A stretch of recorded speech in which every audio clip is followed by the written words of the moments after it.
교회에 말씀하시는 성령님의 음성, 오늘은 두 번째 시간으로 서머나 교회를 향한 우리 주님의 말씀을 좀 같이 살펴보기를 원합니다. 오늘 말씀은 8절부터 11절까지 불과 4절밖에 안 됩니다. 근데 그 속에 담겨져 있는 표현되는 그 단어들이 사뭇 의미심장해요. 죽었다가 살아나시니가 이르시되 내 환난과 궁핍을 아노라, 유대인의 비방을 아노라, 장차받을 고난이 있을 때에 두려워하지 말아라, 마귀가 주는 시험 내가 죽도록 충성하라, 둘째 사망의 해를 받지 아니하리라. 그 구체적인 내용은 잘 모르지만 이 교회가 위협과 핍박과 환난 속에 있음을 우리는 오늘 이 4구절의 말씀 속에서도 얼핏 추측할 수 있습니다. 여러분, 지도에서 보시는 바와 같이 서머나는요, 에베소에서 북쪽으로 60km만 올라가면 되는 항구 도시입니다. 당시 이 서머나는 인구가 10만 명 정도였대요. 그러니까 지난주에 살펴봤던 에베소가 한 인구 23만 명이면 사실 에베소나 버가모에 비해서 이 서머나란 도시는 규모적으로는 좀 작았으나 이 서머나가 제가 가보진 않았지만 그렇게 아름다운 도시예요. 그래서 이 서머나 사람들은 그 자부심이 그렇게 많았대요. 우리가 아시아에서 가장 아름다운 도시다.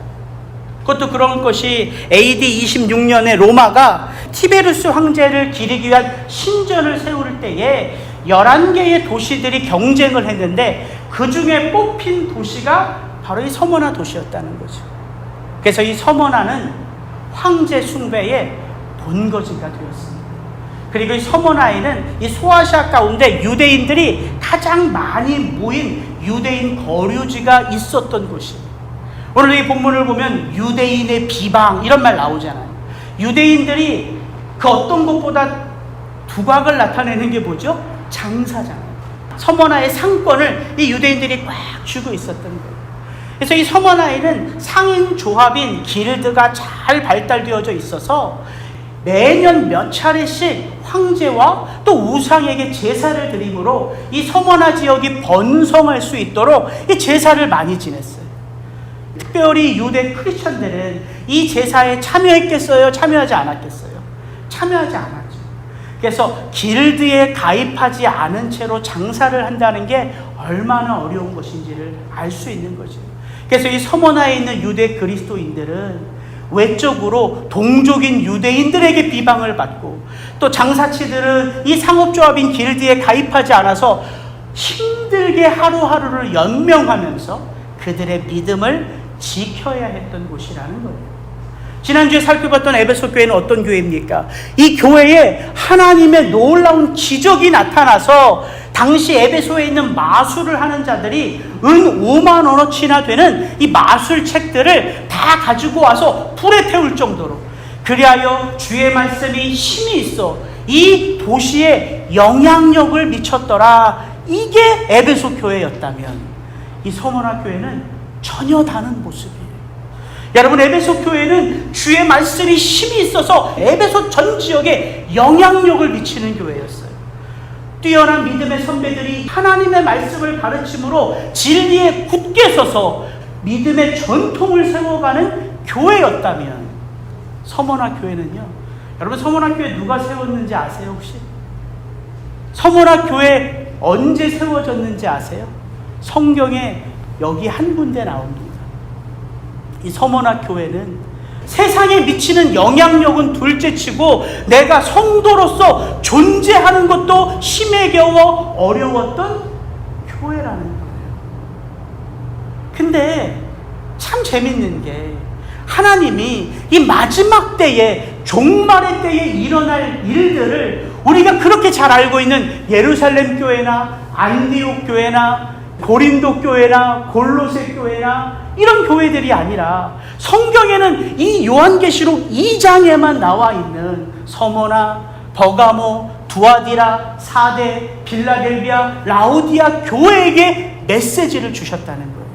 저는 그것이 참 새롭습니다. 근데 가만히 생각해 보니까 제가 이 땅에 흩어져 있는 로컬 교회들 아는 교회보다 모르는 교회가 훨씬 더 많아요. 근데 교회의 머리 되신 예수 그리스도, 그의 이름으로 세워진 교회를 단 하나도 놓치지 않고 붙들고 있다는 거예요. 사람들은 알지 못하는 이 서모나 교회를 예수님은 기억하시고 그 교회를 향하여 당신의 마음을 활짝 열고 말씀하십니다. 이렇게 서모나 교회의 사자에게 편지하라. 예수님이 서모나 교회를 주목해서 보시는데 누구에게 이 메시지를 띄우냐면 서모나 교회가 교회되도록 하나님의 사명 붙들고 살아가는 서모나 교회의 사자라는 거예요. 여러분, 우리가 말만 하면 아는 교회들이 얼마나 많습니까? 이 시대에 영향력을 미치는 교회들이 얼마나 많아요. 그러나 하나님은 사람들은 알지 못하고 사람들은 기억하지 못하지만 하나님은 여전히 존재도 불투명하지만 바로 그 교회를 위하여 오늘도 애쓰며 수고하는 바로 그 교회를 위하여 보낸 그 교회의 사자들, 하늘의 별과 같이 빛나는, 그래야 이 땅에 흩어져 잃어버린 자들을 주께로 돌이키게 하는 주의 교회의 사자들을 주목해서 보신다는 거예요. 말씀을 준비하면서 문득 그런 생각이 들었어요. 우리 리사운드 교회를 위하여 주님이 보내신 사자들은 누구일까? 여러분, 이 자리에 앉아 계실 때 손님으로 와 계실 필요 없습니다. 여러분이 이 교회의 주인이세요. 여러분이 이 교회를 위하여 하나님이 보내신 하나님의 사자입니다. 여러분, 그것을 마음에 깊이 새길 때에 예수 그리스도에게로 뿌리를 내릴 수가 있는 거예요. 여러분, 이 로컬 교회 가운데 리사운드 교회를 선택했고 이 교회에서 함께 더불어 모여 주의 말씀을 듣고 함께 더불어 매주마다 모여서 함께 떡을 떼며 사랑을 나누는 이 관계, 여러분, 이것이 복된 관계라는 거예요. 한국에 있는 저희 형님들 몇 년에 한 번씩밖에 못 봐요. 여러분들 매주 제가 한 번씩 봐요. 여러분들의 삶 속에서 어떤 일이 있는지를 여러분들이 알려주시거나 제가 전화하거나 만나서 그것 듣고 그것이 저의 기도의 제목이 되고 여러분들의 기도의 제목이 돼요. 그럼 이것이 예수 그리스도의 피 안에서 만난 가족 공동체라는 거예요. 그래서 이 관계 속에 주어진 축복이 있습니다. 저는 여러분이 손님으로서 그 축복을 누리는 게 아니라 주인으로서 그 축복을 마음껏 누리실 수 있기를 주의 이름으로 축복합니다. 바로 이 서머나 교회를 향하여 우리 주님은 어떤 메시지를 주시는가? 2장 9절 말씀 같이 한번 읽습니다. 내가 내 환난과 궁핍을 알거니와 실상은 내가 부요한 자니라. 자칭 유대인이라 하는 자들의 비방도 알거니와 실상은 유대인이 아니요 사탄의 회당이라. 여러분, 신앙이란 보지 못하는 하나님을 그리스도 예수 안에서 보는 자들이죠. 그래서 그 하나님이 나와 함께 하심을 아는 것이 신앙이에요. 여러분, 우리가 그리스도 안에서 하나님을 배웠기 전에는 우리도 무엇에 주목하는 사람일까요? 보이는 것에 주목하는 사람이에요. 들리는 것에 주목하는 사람이에요. 내가 느낀 것에 주목하는 사람이에요. 내가 쥐고 있는 것에 주목하는 사람이에요. 왜? 그게 내게 주는 영향력이 크거든요. 우리는 보이는 세상 속에서, 물론 이 보이는 세상 속에 보이는 것이 전부가 아님은 알지만 보여지고 들려지고 느껴지고 붙잡고 있는 것이 우리에게 주는 그 영향력 속에서 매여 살아가는 자가 우리들이란 말이에요. 그래서 예수님이 말하는 거예요. 너의 환난과 궁핍을 안다. 지금 네가 동족인 유대인들로부터 극심한 비방을 받고 있음을 안다. 뭐예요? 그들이 처한 상황이에요. 그들에게 보여지는 환경입니다. 근데 주님은 그들에게 보여지는 상황과 환경만 말하지 않고 실제 주님만 보실 수 있는 것을 말씀해 주세요. 그게 뭐예요? 네가 가난한 자인 걸 알아. 네가 핍박받고 있음을 알아. 그러나 실상 너는 부요한 자야. 뭐에 부요한 자라는 말입니까? 그러니까 너무 잘 알죠. 믿음에 부요한 자야. 하나님에 대하여 부요한 자야. 그리스도 예수 안에서 부요한 자야. 이 얘기하는 것입니다. 왜 이런 말씀을 할 수 있냐면 우리가 거듭난 것을 바울은 이렇게 말합니다. 우리가 소망으로 구원을 얻었음에 보이는 소망이 아니니 보는 것을 누가 바라리요. 만일 우리가 보지 못하는 것을 바라면 참음으로 기다릴지라. 우리가 그리스도 예수 안에서 거듭났다는 것은 보이는 것이 전부가 아니라 보이지 않는 세계가 있음을 절실히 깨닫는 것. 뿐만 아니라 이제 이 소아시아 7개 교회 가운데 가장 마지막 라오디아 교회에게 주시는 예수님의 말씀 가운데 이런 대목이 나와요. 내가 말하기를 나는 부자라 부요하여 부족한 것이 없다 하나. 왜? 라오디아 교회는 부자 교회였습니다. 근데 주님은 말씀하세요. 너는 네 스스로가 모든 걸 다 가졌다고 부자 교회라고 말하지만 내 눈에 비춰지는 너는 곤고하고 가련하고 가난하고 눈멀었고 벌거벗었다 말씀하세요. 여러분, 이게 말씀이 주는 축복입니다. 나는 나 자신을 온전히 알 수 없어요. 저는 여러분들 한 분 한 분들을, 여러분들의 가정들을 온전히 알 수 없어요. 근데 말씀 앞에서 주께서 내게 말씀하시고 그 말씀이 내 속에 들어와서 내 마음속에 거하시는 성령님과 그 말씀이 접붙임 바 되면 그 말씀 안에서 누구를 보게 돼요? 나를 보게 되고 여러분들을 보게 된다. 이게 축복입니다. 우리가 스스로 나의 존재됨을 알 수 있다면, 내가 만나는 이 모든 사람들을 스스로 알 수 있다면 예수 그리스도 안에서 구원이 왜 필요해요? 스스로 깨달으면 되지. 근데 그게 안 되는 거잖아요. 내 자신의 연약함과 죄를 보기 위해서는 누가 내 속에 들어와야 돼요? 그리스도 예수 안에서 성령이 들어와야 되는 거예요. 그때 비로소 내 본 모습을 보게 되고, 그때 비로소 나와 함께하는 자들을 볼 수 있는 영의 눈이 열리는 거예요. 우리가 이 팬데믹의 시대를 살아가면서 우리가 여러 가지 것들을 깨닫지 않습니까? 저는 이 팬데믹의 시대를 몇 달 이렇게 지내면서 참 그동안 내가 누렸던 것이 저절로 내게 주어진 것이 아님을 너무 절실하게 느껴요. 여러분, 우리 이렇게 예배 마치고 내려가서 식탁에 교제를 나눴잖아요. 사실 우리 교회가 자랑할 게 뭐 있겠습니까?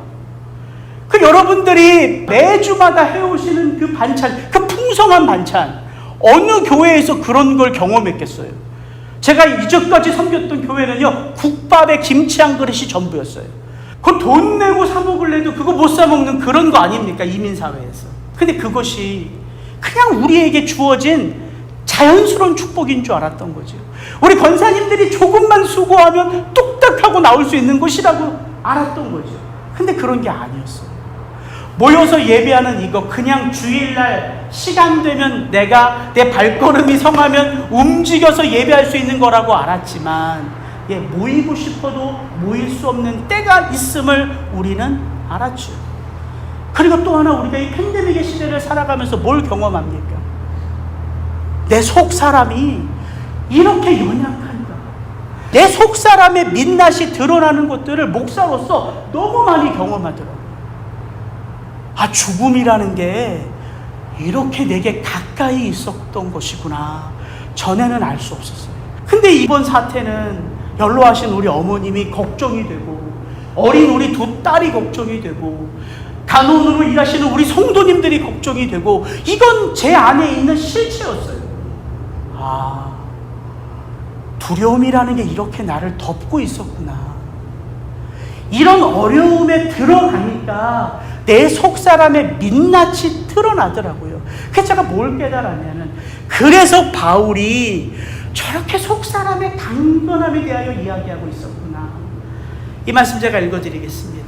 그러므로 우리가 그 어떤 일 속에서도 낙심하지 아니하노니 우리의 겉사람은 낡아지나 우리의 속사람은 날로 새로워지도다. 우리가 잠시 받는 환난에 경한 것이 지극히 크고 영원한 영광에 중한 것을 우리에게 이루게 함이니, 우리가 주목하는 것은 보이는 것이 아니요 보이지 않는 것이니, 보이는 것은 잠깐이요 보이지 않는 것은 영원함이니라. 여러분, 우리가 우리 속에 거하시는 성령으로 말미암아 우리는요 점점 더 속사람이 강건해지게끔 빚어지게 되었어요. 이것이 구원입니다. 그래서 그동안 내가 보는 것, 듣는 것, 쥐고 있는 것, 내가 느끼는 것으로만 살아왔다면 우리의 믿음이 주 예수 그리스도 안에서 자라간다는 것은 무엇이냐면 보이는 것이 전부가 아니라 보이지 않는 것 속에서 하나님의 임재를 믿음으로 체험하며 살아가는 존재로 날마다 빚어지는 거예요. 이게 믿음의 축복입니다. 그래서 성경은 우리의 싸움이 육의 싸움이라고 말하지 않잖아요. 혈과 육의 싸움이 아니라 공중의 권세 잡은 보이지 않는 어둠의 세력 가운데 싸우는 영적 싸움이라 이야기하는 거예요. 그래서 이 메시지 속에서 우리가 얻을 수 있는 게 있죠. 내 드러나는 것, 지금 내가 하고 있는 그 이면에 있는 내 이 속사람을 주님은 늘 주목해서 보시는구나. 주님이 원하시는 것은 속사람의 강건함입니다. 다른 말로 하면 우리가 어떤 고난 속에 있어도 그리스도 예수로 부유하여 믿음에 부유하고 하나님께 부요함으로 낙심하지 않고 넉넉하게 이때를 살아가는 그 속사람의 강건함이라는 거예요. 그래서 요한일서는 말하죠. 무릇 하나님께로부터 난 자마다 육신으로 태어난 자가 아닙니다. 그리스도 예수 안에서 태어난 자마다 세상을 이기느니라. 세상을 이기는 승리는 이것이니 우리의 믿음이니라 말하는 거예요. 그래서 우리가 믿음으로 사는 삶의 모습들을 예수님이 주목해서 보시고 기억하시며 격려해 주시는 것입니다. 여러분이 서모나 교회 성도들이 단지 가난해서, 그들이 단지 핍박을 받아서, 그들이 단지 어려운 환경 속에 있어서 주님이 칭찬하시는 게 아닙니다. 그럼 가난한 자들은 다 천국 가고 부자는 다 지옥 가야죠. 그런 게 아니에요. 그들이 처한 환경 속에 그들에게서 나타나는 모습 때문에 주님이 실상은 네가 부요한 자다 말씀하고 있는 거예요. 그게 뭐냐면 타협하지 않는 삶이에요. 타협하지 않는 삶. 세상이 어떻게 움직이고 세상이 어떻게 돌아가도 나는 누구만 보리라? 오직 주만 보리라. No turning back. 오직 주만 바라보겠습니다. 이 믿음의 모습이 그들 안에서 드러났다는 거예요. 주님이 그것을 보십니다. 실상은 내가 부요한 자라. 뿐만 아니라 주님은 이 영적 세계의 모습을 우리에게 도전하세요. 너희들이 비방을 받는데 유대인의 비방이 아니라 사실 그들의 실상은 사탄의 회당이야. 여러분, 로마가요 전 세계를 정복해 가잖아요. 근데 로마가 지역을 정복하면 로마가 했던 정책이 뭐냐면 팍스 로마나예요. 로마가 다스림으로 인하여 이 지역에 평화가 임한다. 그게 팍스 로마나거든요. 그래서 로마는요 그들 지역에서 믿고 있는 신, 그 신을 인정해 줬고 그들의 문화를 인정해 줬어요. 그리고 그들의 신 문화 속에 헬레니즘의 문화를 덮어서 다스리기 시작한 거예요. 그래서 우리가 복음서에 봐도 이 로마가요 유대교를 핍박하지 않잖아요. 그들의 자치권을 인정해 주잖아요. 그래서 기독교도요 로마 초기에는 핍박받지 않았어요. 왜냐하면 기독교가 어디에서 나온 분파라고 생각했을까요? 유대교에서 나온 분파라고 생각했기 때문에. 그러나 유대인들이 우리 동족이 그리스도 예수를 믿는 것을 받아들이지 않아요. 그래서 사도행전에 보면 바울이 그렇게 교회를 개척하고 선교 여행을 할 때 바울을 죽이기로 작정한 자들이 누굽니까? 유대인들이었어요. 유대인들. 바울을 죽이기 전에는 내가 먹지도 마시지도 않겠습니다 라고 금식을 결단하며 바울을 죽이고자 그가 가는 곳마다 쫓아다니는 유대인들이 있었습니다. 근데 오늘 예수님이 이 서머나교회 성도들에게 말씀하세요. 너희들을 비방하고 너희들이 온전히 살아가는 것을 막는 동족 유대인들의 그 모습, 실상은 사탄이다 라고 말씀합니다. 이게 무슨 말이냐면 누구와 싸워야 된다는 거예요. 동족 유대인들과 싸우는 게 아니란 말입니다. 그들이 사탄의 손아귀에 쥐어져 쓰임받는 것을 안타까워하고 긍휼히 여기라는 거예요. 근데 우리가 이것을 놓칠 때가 참 많다고요. 그들은 사탄의 꾀임에 속임받는 자일 뿐이에요. 그래서 안타까운 거예요. 바울이 로마서 9장에 보면 바울의 마음속에 끊이지 않는 앵귀시가 있다고 말합니다. 나에게 큰 근심, 앵귀시가 있는데 그 마음에 그치지 않는 고통이 뭐냐면 뭐예요? 나의 형제 곧 고륙의 친척을 위하여 내 자신이 저주를 받아 그리스도에게 끊어질지라도 나는 내 동족, 그렇게 나를 죽이고자 하는 우리 유대인들이 유대교를 떠나 그리스도 예수 안에서 하나님을 참되게 믿기를 원한다. 이게 바울의 모습이었다고요. 바울은 그리스도의 삶 그대로를 살아내요. 바울이 대단해서가 아니라요. 그리스도가 우리 속에 성령으로 거하시기에 저와 여러분도 그리스도 예수의 삶으로 살아낼 수 있는 거예요. 그래서 주님이 핍박받는 이 서모나 교회를 볼 때 보신 것은 핍박 속에도 비방 속에도 지극한 가난 속에서도 그들이 무엇으로 살았다? 믿음으로 살았다. 이거예요. 그래서 히브리서 11장 믿음장에 보면 그 믿음의 다양한 모습이 나오는데 그 중에서 이 모습이 저에게 많이 와닿더라고요. 같이 한번 읽습니다. 믿음으로 모세는 장성하여 바로의 공주의 아들이라 칭함받기를 거절하고 도리어 하나님의 백성과 함께 고난받기를 잠시 죄악의 낙을 누리는 것보다 더 좋아하고 그리스도를 위하여 받는 수모를 애굽의 모든 보화보다 더 큰 재물로 여겼으니 이는 상주심을 바라봄이라. 모세에게 도대체 무엇이 있었기에? 당시 애굽이면 세계 전체 아닙니까? 그 애굽의 왕자라는 신분을 버리고 하나님의 백성과 더불어 고난을 겪으며 애굽에 있는 그 모든 재물보다 핍박받는 게 더 좋았다는 거예요. 무엇이 있었기에? 믿음이 있었기에. 여러분, 믿음이 있을 때만이 포기할 수 있습니다. 믿음 있을 때만이 자존심을 접을 수 있습니다. 믿음 있을 때만이 고난과 핍박 속에서도 그리스도 예수 안에서 누리는 기쁨의 근원을 발견할 수 있는 거예요. 이 믿음이라는 단어가요, 막연하다라는 말이 아닙니다. 아마 믿지 않는 자들에게는 애굽의 왕자라는 신분이 더 좋았을 거예요. 그가 왕자로서 누릴 수 있는 재물이나 권력이 더 컸을 거예요. 근데 모세는 그것을 버릴 수 있었습니다. 모세가 대단해서? 아니요. 모세가 가지고 있는 믿음이 무엇을 보게 했기에? 상 주시는 이, 나를 구원하시는 이, 나에게 사명 주시는 이, 그 예수님을 보게 했기 때문에 버릴 수 있는 거예요. 그래서 여러분, 예수님 만나셔야 돼요. 여러분이 예수님을 만나셔야 돼요. 들어서 아는 예수님 말고요. 내가 기도의 자리에 엎드렸을 때 내가 원해서가 아니라 내 속에 저 깊은 곳에서 나를 어루만지시는 주님의 손길을 체험하셔야 돼요.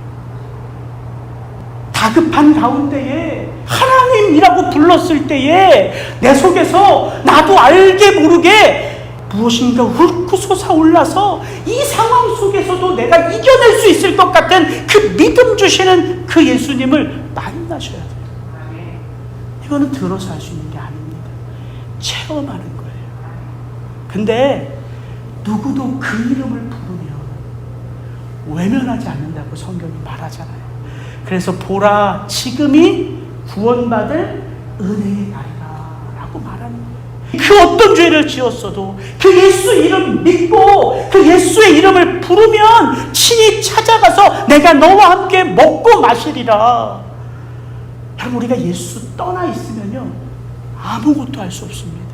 그게 포도나무의 비유 아닙니까? 나를 떠나서는 아무것도 할 수 없느니라.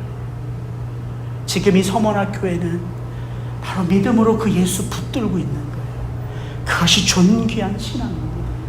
이 서머나 교회에게 그럼 주님이 어떻게 말씀하시는가? 2장 10절 같이 한번 읽습니다. 너는 장차받을 고난을 두려워하지 말라.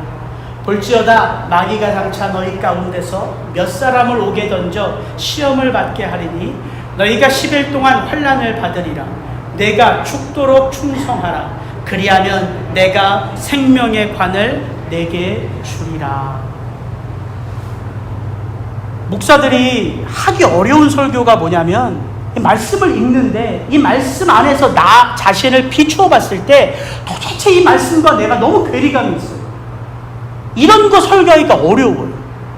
만약에 목사가 영화 배우라면 그냥 여기서 그냥 마치 하는 것처럼 있는 것처럼 아는 것처럼 설교하는데 이 말씀을 내가 읽는데 이 말씀 앞에도 내 자신이 너무 나띵이야. 그래서 뭔가를 도전하고 뭔가를 선포할 수가 없어요. 그래서 목사가 그런 설교하기가 어려워요. 그래서 하나님 앞에 더 부르짖게 돼요. 제가 이 서머나 교회를 쭉 한 주 묵상하는데 제 자신에게 이렇게 질문을 던졌어요. 형우가 그럼 너에게 지금 그리스도 예수를 믿으면서 받는 고난이 뭐니? 도대체 너는 그리스도 예수로 인하여 받는 핍박이 뭐니? 제 자신에게 물어봤어요. 근데 답을 못 하겠어요.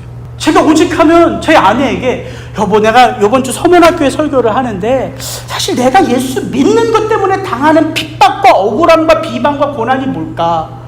내가 전혀 없어. 당신은 좀 어때? 했더니 우리 아내는 좀 다르더라고요.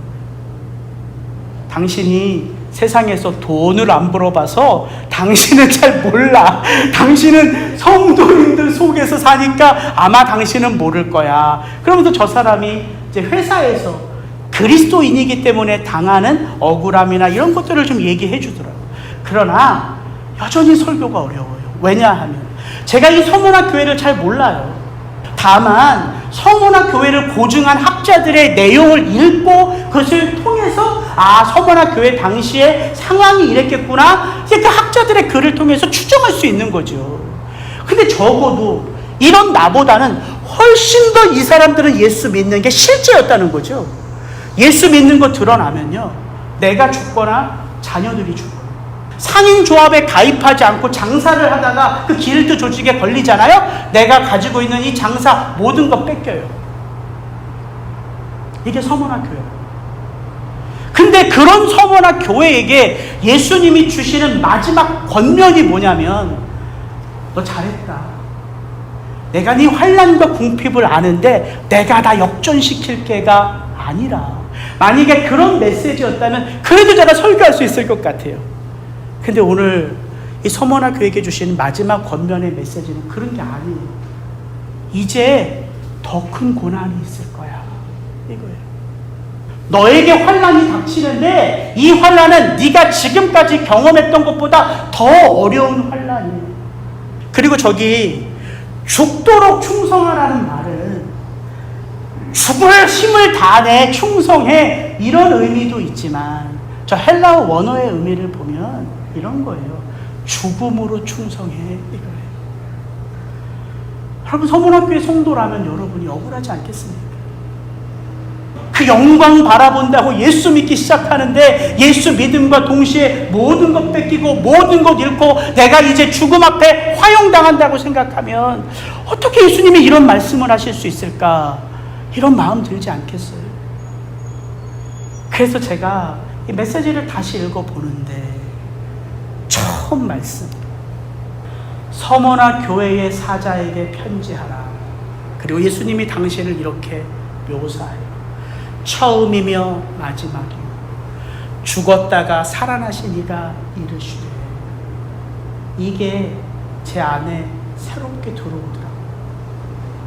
처음이며 마지막. 우리 알아요. 예수님이 알파와 오메가시구나. 아, 예수님이 바로 하나님이시구나. 그분은 태어나신 분이 아니라 창조로부터 하나님과 더불어 함께 계신 분이구나. 그분이 역사를 다스리고 주관하시는 분이구나. 예수님이 십자가의 죽음으로 말미암아 교회의 머리가 되셨고 모든 것이 오직 예수를 위하여 창조되었고 예수에게 수렴되고 이 모든 것이구나. 우리 알아요. 근데 우리 어떻게 알아요? 성경을 읽으면서 알고요. 설교를 들으면서 알고요. 성경 공부를 하면서 알아요. 그리고 그 알을 삶에서 하나하나 이제 습득해 가는 거죠. 근데 이 서머나 교회는 어땠냐면요. 그들이 이렇게 모여서 예배 드릴 수도 없었을 거라고요. 왜? 모이는 게 들키면 어떻게 되는 거예요? 죽는 거예요. 근데 어느 날 모든 그리스도인들에게 쪽지가 오기 시작해요. 요한 사도가 우리에게 편지를 보내는데 몇 월 며칠 날 홍장로님 집에서 다 같이 모이래. 아니 지금 이때가 어느 때인데 우리가 모여서 예배하는 거 들키면 죽는데. 이제 그들이 모여요. 홍장로님 집이 이렇게 커가지고 이렇게 다 모여 있는데 보니까 그 핍박이 덜할 때 같이 모여서 그렇게 즐겁게 예배할 때 늘 자기 자리가 있잖아요. 김민곤 사님은 저 자리, 김세라 집사님은 저 자리, 황교안 집사님은 요 자리, 이렇게 다 우리가 앉는 자리가 있잖아요. 그때도 그렇게 다 마치 여기가 자기가 찜해놓은 자리처럼 거기서 예배를 드리는데 그날 그 자리에 쭉 돌아보니까 없는 자들이 많아요. 근데 다 알아요. 왜 없는지. 누구는 화형을 당하고 누구는 사자의 밥이 되고 누구는 화형을 기다리기 위하여 감옥이 있고 이걸 다 그래서 말하지 않아요. 왜? 이제 우리도 그런 운명 속에서 이제 하루하루를 살아가고 있으니까. 그런데 그렇게 모여 있는데 에베소 교회 편지를 쫙 낭독하는 거죠. 처음 사랑을 잃었다. 여러분, 그 처음 사랑은 다른 게 아닙니다. 우리가 성도로 존재하기 위하여 붙들어야 될 게 뭐예요? 처음 사랑이에요. 그게 십자가 사랑입니다. 내가 성도인 것을 알기 위하여 깨닫는 게 처음 사랑이에요.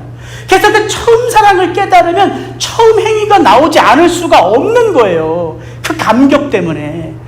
야, 에베소 교회, 그 멋진 교회가 처음 사랑을 잃었구나. 그러면 우리에게는 주님이 어떤 메시지를 주실까? 그 서머나 교회 사자가 읽는데 이렇게 읽는 거예요. 처음이며 마지막이요 죽었다가 살아나신 예수가 가라사대. 그들은 성경을 읽어서 예수님이 이런 모습인 걸 아는 게 아니에요. 그들의 삶이 이와 같은 삶이었어요. 지금 내가 의미 없는 싸움을 하고 있는 게 아니구나.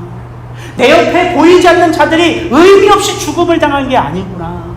아, 예수님이 이 모든 것을 다스리시는 역사하시는 분이구나.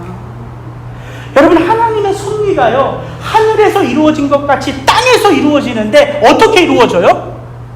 우리를 통해서 이루어져요. 이 역사의 주인이신 하나님이 당신의 뜻을, 하늘에서 이루어진 뜻을 이 땅에서 세워가시는데 저와 여러분의 그 매일의 삶 속에 함께 하심으로 그 뜻을 세워가신다고요. 교회가 주인공이에요.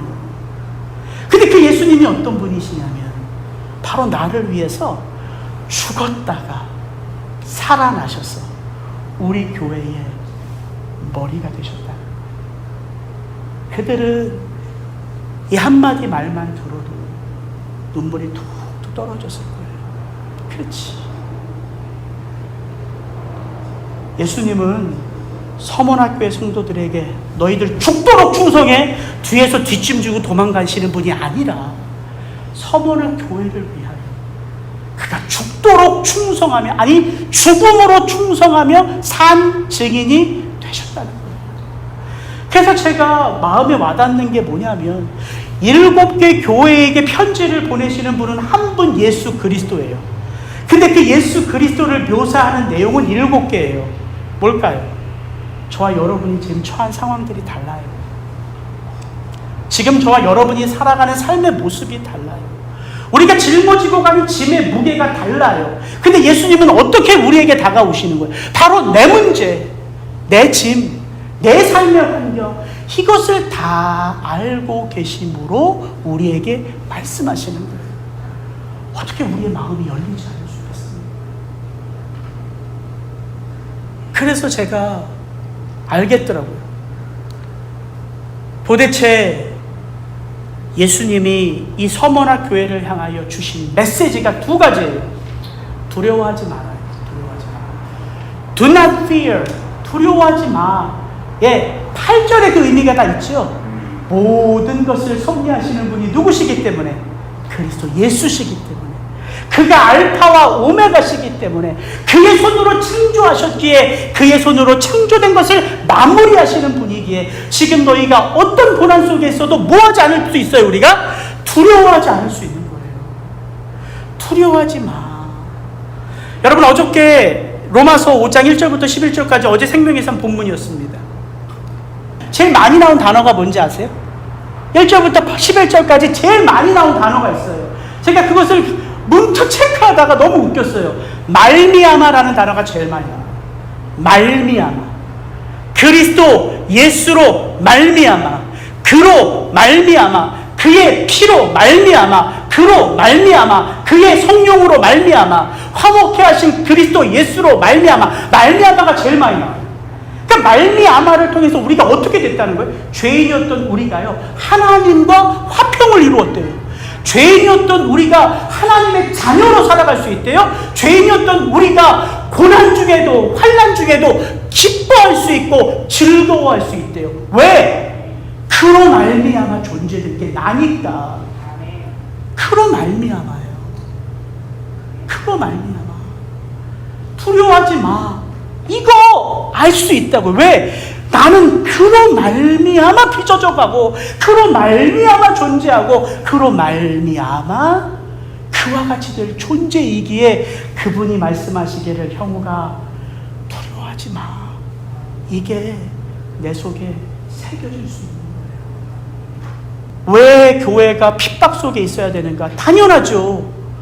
핍박 속에 있을 수밖에 없어요. 여호와는 마음을 연단하시는 분이기 때문에. 우리가 시험을 통과하지 않고서는요, 우리의 믿음이 자라있음을 알 수 없기 때문이에요.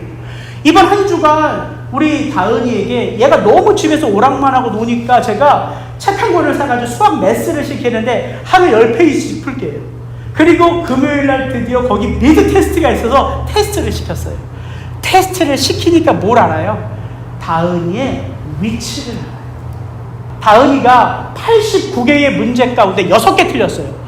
제가 처음에는 3개 이상 틀리면 너는 이제 아빠도 혼날 줄 알아 했는데 9개까지는 엑셀런트라고 나오더라고요. 채점에 보니까 9개까지가 엑셀런트. 다은이 6개 틀렸으니까 뭐예요? 엑셀런트. 저는 괜히 좋더라고요. 처음엔 3개라고 말했다가 9개까지가 엑셀런트니까 우리 다은이가 그래도 일주일 동안 많이 수고했구나. 다은아, 오늘 게임도 하고 밖에서 놀고 싶은 대로 놀고 밤에는 무비나잇이야.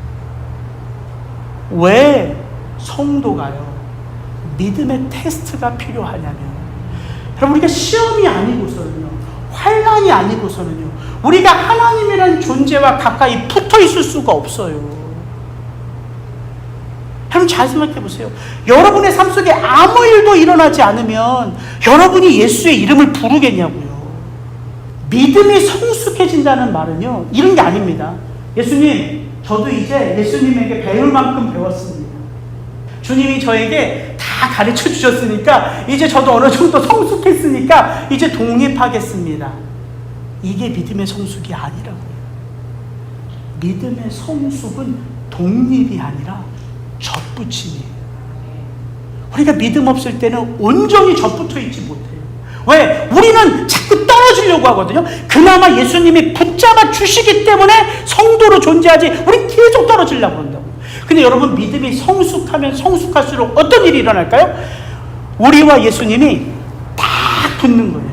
그래서 내가 웃는데 사람들은 내 웃음을 보고 뭘 봐요? 예수님의 모습을 보는 거예요. 내가 행하는데 사람은 그 행함을 통해서 뭘 봐요? 예수님이 행하시는 것을 보는 거예요. 이게 믿음의 성숙이라고요. 그 믿음의 성숙을 위하여 우리는 어디를 통과한다고요? 고난의 풀무불을 통과한다.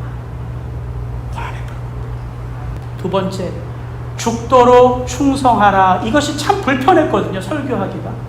아니, 죽음으로 충성하라니. 고난도 없고 핍박도 없다고 생각하는 나에게 왜 주님이 이런 말씀을 하시는가. 이렇게 적용하면 쉽더라고요.